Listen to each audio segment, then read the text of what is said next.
You're listening to Explain That by Velocity Legal, the podcast that keeps business owners and professional advisors ahead of the curve in an ever-changing legal landscape. They say that prevention is better than the cure. As an employer, there's going to be times where you're managing an employee and decide that that person's no longer right for your organisation. How do you manage risk on dismissal? The Fair Work Commission is flooded with applications for dismissals and all sorts of other claims. What do you need to do as an employer to avoid being one of those cases? Today, I'm joined by Jess Hill and Katherine Stewart to have a discussion about how to manage dismissals correctly to avoid ending up in a claim situation. Welcome to the show. Thanks, Andrew. Great to be here. All right. Well, let's get into it. Let's just say I'm a misperforming employee, and I have the pleasure of working for you. What are you thinking in your head about steps to take to manage the process correctly? Where does it start? Let's say you decide, look, I don't think Andrew's working out. What do you do? Well, it probably depends why you're not working out is the first question. So is it just performance-based, you're not up to the job, or the technical skills aren't there, or is it looking at a broader issue of culture, or are they doing something that's inappropriate? Are they saying something inappropriate? So it really depends what the issue is with the employee. If it's a matter of you're just performance-based, performance is not where it needs to be, then that's one sort of process versus, if you've got some other issues around, inappropriate conduct, for example, then that's a different set of issues.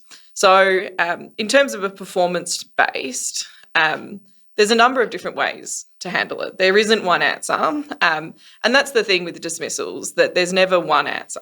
There's the ideal process that works through, performance management plan. That will take a number of months. Or there's other processes that can be put in place that are sort of shorter, depending on, complexity of the situation, through to immediate termination, and then working through the risk around that. And it will depend on a number of factors. Would you say that could you categorize it as sort of slow burn and quick burn? As in, it sounds like some of these, perhaps these performance-based ones, Katherine, are maybe your slow burns, but then you've got these immediate situations that you need to deal with and that you regularly deal with. Exactly right. And generally with the performance issues, what you want to do is give someone an opportunity to improve. And that's why we say, we're giving you a warning. Unfortunately, you're not meeting our expectations or are quite at the standard that we need from you, but we want to work with you and help you improve. And that can be done formally, that can be done in writing. So performance, yes, as you say, is absolutely a slow burn. But at the same time, there's been times where we're like, we need this person out today because this person is creating such a risk for the organisation. Sometimes in lawyer land, there's the proper process to go about things, but sometimes the risk of having someone in the business is so high that we need to act immediately. And I've had a few serious ones in my career. I can think of a really serious sexual harassment one. And we just wrote the letter and we're like, today you leave. This is too serious. We cannot tolerate this. We cannot have you around other people. Goodbye. And then there's the whole spectrum in between. And obviously we want to try to do things with dignity and respect people, and dismissal is never pleasant, whether you're the employer writing the letters and having those meetings or the lawyer advising. And of course, it's really stressful for the employee. But as Jess says, it's really about weighing up what are the risks of this situation? What are the legal risks? Because some dismissals are much more high risk than others. And as you say, is this one where I can work with the employee and try to get through this and maybe we end up at a dismissal process before the end of their probation period? Or is this one that's really high risk and we need to act now? Yeah. Would you say that employers should, is there things they can do beforehand to prepare in terms of like a process? I imagine it's not sort of like a process manual for, when you have a concern about an employee, but what proactive steps can be taken by an employer? I think it's a bit of a misconception that you need to give an employee like 3 warnings before you can take any dismissal action. That's a common question that people come to us and they're like, oh, I haven't given them 3 warnings. Can I dismiss? It's like, no, that's not actually anywhere. Having said that, there are certainly things you can do. So if you've got performance management issues, even if you don't have a formal performance management plan in place or a performance improvement process, which is often called a PIP, you don't need to have those things to have a process. So it's when you're meeting with the employee about their performance, taking notes of that. So even if it's early on, even if they don't have performance issues, just generally when you're meeting with employees about their performance, just keeping some notes of it. So what are the issues? When were they discussed? Really having that record of it well before it becomes an issue. And then as it progresses, it may get to a point where you say, okay, I'm 50-50 whether this can be turned around. I've been giving them the feedback. It's not working. It's not turning around. Having the conversation that actually says, if your performance doesn't improve, your employment is at risk. And that's one thing that people are so reluctant to do, but can save them or not save them, but certainly help defend any kind of unfair dismissal claim, because what they think they're telling the employee and what the employee is hearing are 2 different things. And saying the words that your employment is at risk often crystallises that for the employee. The amount of times we've had an employee run an unfair dismissal case and they say, the employer's telling us we've got all this evidence and we were telling them time and time again, and the employee has heard, oh, I had some things to work on, but I never thought my employment was at risk. I never thought I might lose my job. I didn't think it was that serious. And there's that disconnect between what's being said and what's being heard. So as uncomfortable it is, having that conversation to say your employment is at risk if your performance doesn't improve, it might not prevent an unfair dismissal claim, but it will certainly help defend one. And often it means that one doesn't eventuate because the employee does understand the seriousness of it, and they're less likely to bring a claim because they understand this is on their performance, not some other arbitrary item. It also prevents, risk around what was the decision made for? Was it made for a protected reason? Yeah, so Jess flagged unfair dismissal, and I think most people would have heard of that before. It's a pretty, well-known type of claim that you can bring to the Fair Work Commission if you're dismissed. And it's all about, treating people fairly, having a fair process if they're eligible to bring a claim. Probably what keeps Jess and I up at night a tad more and keeps us certainly busy is something called a general protections claim. And the nuts and bolts of that is you can't, as an employer, take adverse action against someone, which could include dismissal, for a protected reason at law. So when we have a dismissal come to us, or we're thinking about the process or how we're going to help this employer through this process, Jess and I are always going, what are the general protections risks? What are the risk factors here that could make this dismissal a bit more high risk than your average, maybe garden variety? Well, this person's not working out on probation. And the types of things we'll be looking for are maybe has a person disclosed a medical condition recently? Have they taken a period of sick leave? Now, you might have some really genuine performance concerns, but if they've just taken a few weeks sick leave or disclosed to you that they're having some mental health challenges and they've given some evidence from their doctor of that, well, they might go, oh, I think you're actually looking to sack me because I said I had a mental health condition. And how dare you? I'm really upset about this. And other types of protected reasons include things like complaints or inquiries about your employment. So maybe they've raised a complaint of bullying recently against another colleague and they go, oh, well, I've spoken up and now I'm getting treated really unfairly. So we're looking to all these different risk factors, and there's lots of protected attributes at law that people will be familiar, things like, pregnancy, sex, age, disability, but also remembering that a person has workplace rights to take leave, to make inquiries about their contract, or maybe ask how their bonus works. And if you've got these risk factors that are happening really close to the time that you're thinking of moving someone on for really, genuine performance or misconduct concerns, then all of a sudden that garden variety dismissal could become a much more high-risk situation. And that's where Jess and I try to go, well, how can we help you have a strategy through this dismissal process and be really clear on what the reasons for dismissal are and keep everything else separate so that we can keep your risk as low as possible. So when let's say I'm an employer, I'm assessing that legal risk. Is it unfair? What are these protected attributes? Could there be a claim there? I guess the question I want to ask is, and I'll phrase it this way. I remember you'd be more aware of this than I am, but in the news recently, Qantas was fined a sum of money. I think it was 80 million or something of that nature. $90 million. The fine money, as I understand it, it was because during COVID they sacked a bunch of people, and it was determined that was done unlawfully. And now when I was watching this news program, they got an expert on to say, well, Qantas saved a lot of money as a result of that because they offshored things and restructured things. The point I'm getting at is, how does employers balance that sort of legal risk? In Qantas, I won't ask you to comment on the Qantas one, but that legal risk of something happening versus the wider, concerns and drivers of the business. I think the Qantas one is interesting because I think there was a statistic that they saved about 500 million and they had a fine of 90 million. So it's not bad maths from Qantas. Look, I think there's always the tension between managing the legal risk and managing the commercial reality of running a business.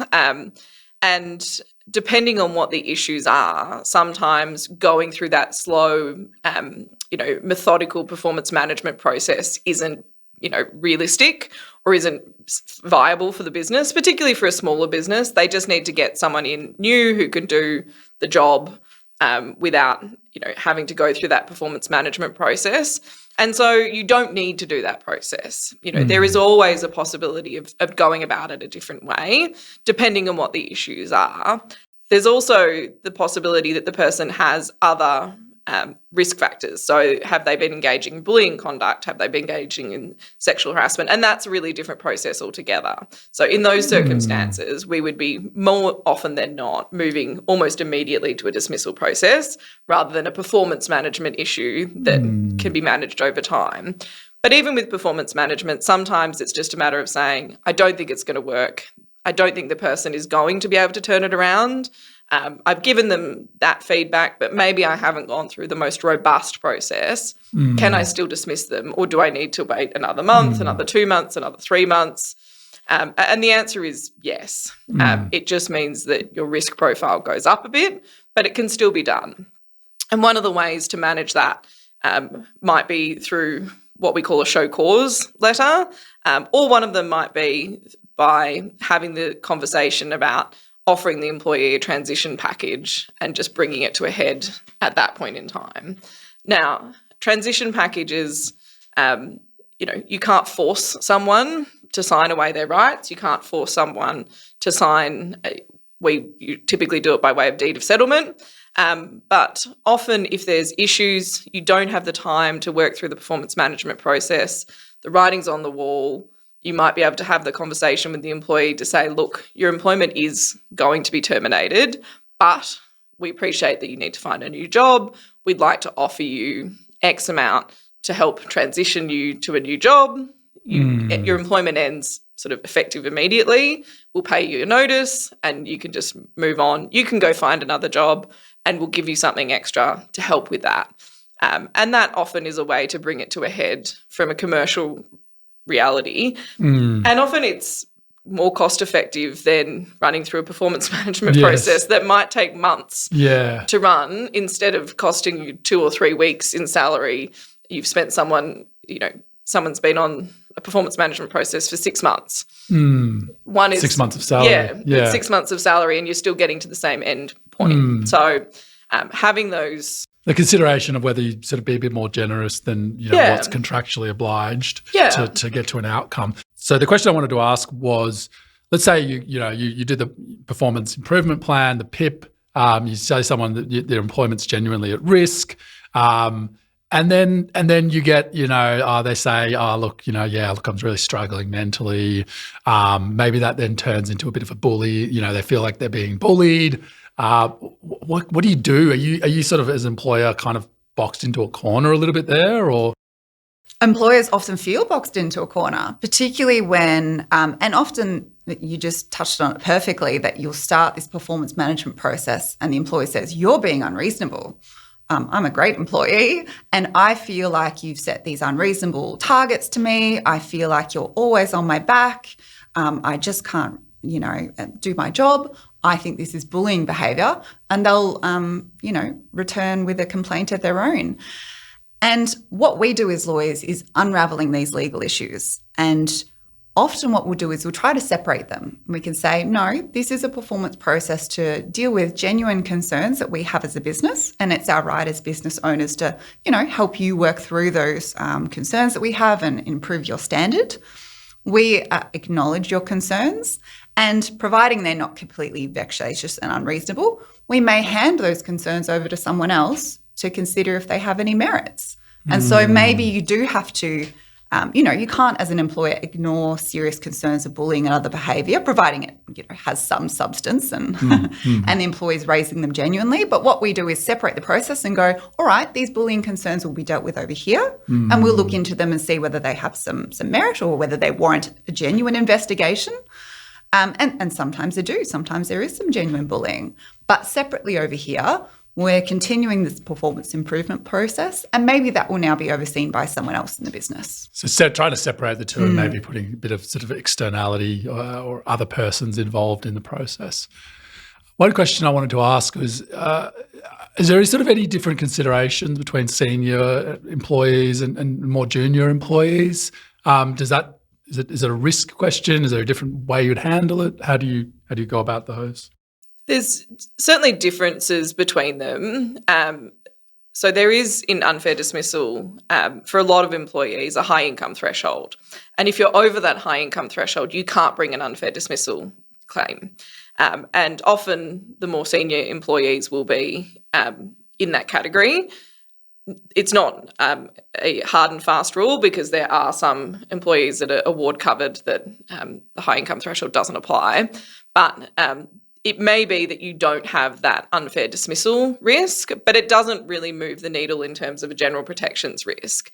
It just means that when you're managing that dismissal, it really goes down to the complexity, but maybe that, okay, if this is going to turn unpleasant, they're probably going to raise general protections claims because they don't have access to unfair dismissal.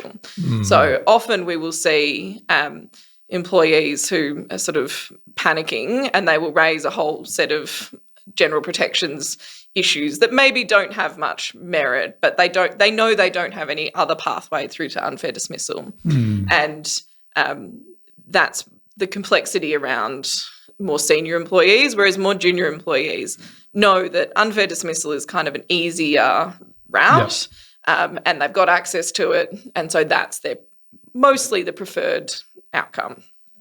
I'd just add as well, Jess, is often we do see a lot more contractual claims when we're dealing with executive senior level employees. So often senior employees will have, long-term incentive plans, share arrangements, bonus and equity schemes. And in a dismissal process, there can be real considerations of making sure those entitlements are being paid out. And that might be higher. Exactly. And also sometimes, and I hope this is none of our listeners, but sometimes we'll have senior employees without an employment contract, which raises a claim called reasonable notice. And it's something we're always on the lookout when we're dealing with dismissals, particularly for senior staff, because if you don't have an employment contract for a senior employee, then the law says, we'll imply a reasonable period of notice into that contract.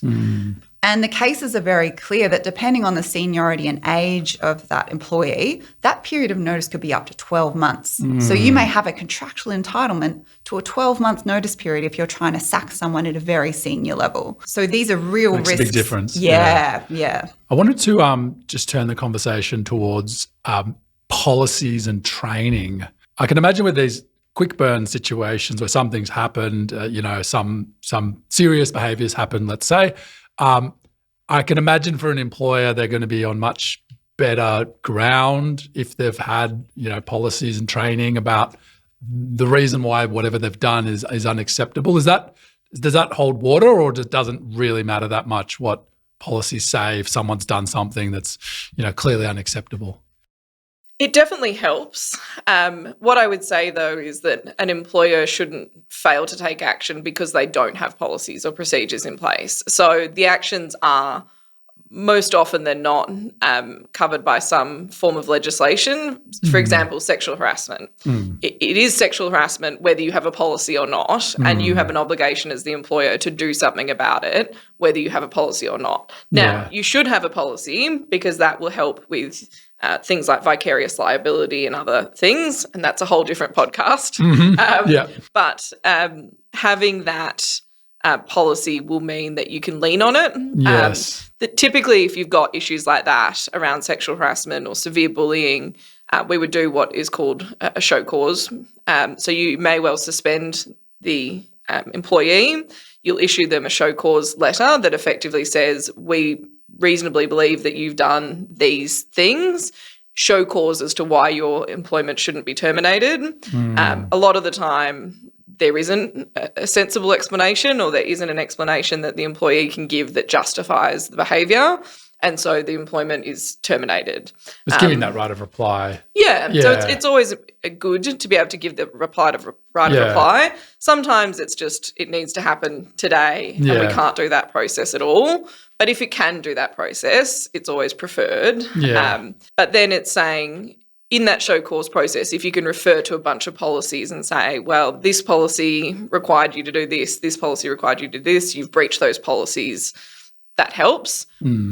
But you shouldn't be afraid of taking action even if you don't have policies in place. I imagine things like, sexual harassment, violence, theft, any sort of dishonesty. Are those the type of general things you'd see that these are the immediate action items? Yeah, absolutely. And in those circumstances, we would almost always encourage the employer to suspend their employment immediately. So they don't have access to systems, they're not dealing with other employees, there's no more sort of damage that can be done, particularly things around dishonesty or fraud or theft.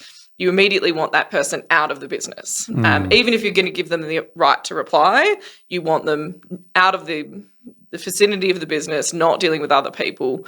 And often that's the time where they can cause sort of the most amount of chaos, right? Because they know the writing's on the wall and it's sort of like, well, I'm going to go down with a bang. And so immediately suspending, turning off access to systems, computers, removing them from the premise, and then dealing with the process, the show cause process after that. I think that's a really important point, Jess. And you'd be surprised how many times, we start this dismissal process and we'll tell the employer, this is the appropriate time. You need to cut off all systems access and ensure that your confidential information or your business IP is secure. The amount of times we see the employee suddenly start emailing themselves documents, they're starting their own business and they've got found out. You don't want those important things walking out the door. So often, and, while it may seem a bit firm and harsh, is you don't want to give someone forewarning if you're about to have that serious meeting.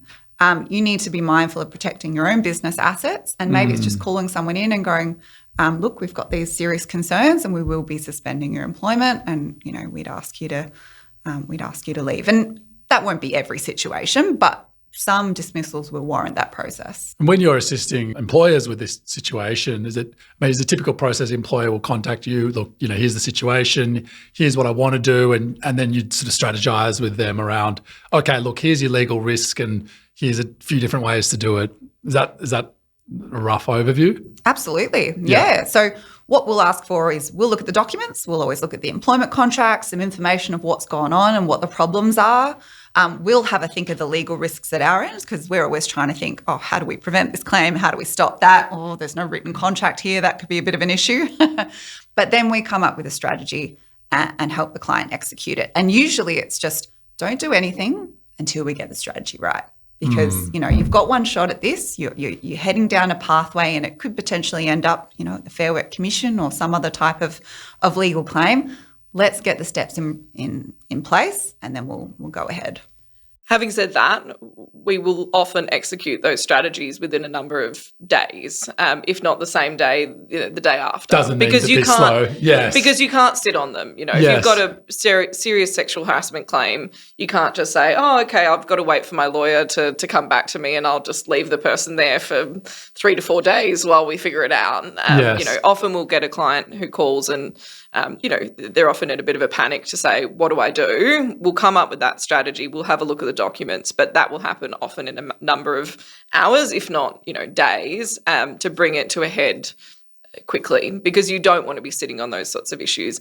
And even just the proximity issue becomes, if you sit on dismissals, clients will come to us and say, I've got this issue and I've got this issue, and they were involved in some bullying here, and we look at it and it's over a 12-month period, and the most recent one, is months ago, and they've only had one small incident recently, and it makes the whole dismissal process harder. Yeah. Because then you've got to look at, okay, well, what are all those risk factors that occurred in the full 12-month period?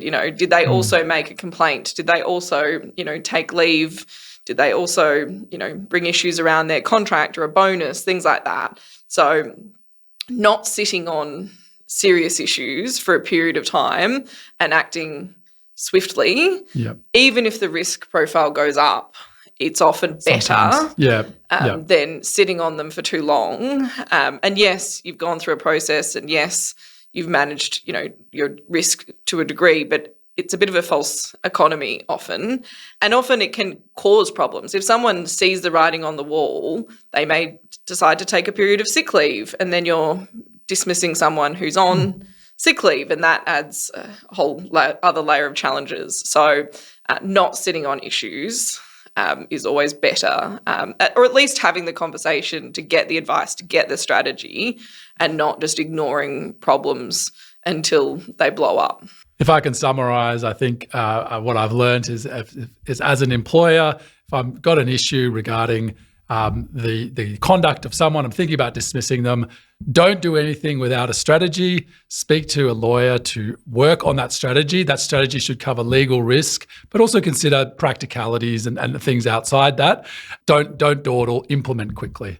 I want to thank you both for being part of this episode, and I encourage anyone who has any questions regarding this process to reach out either to Jess or Katherine.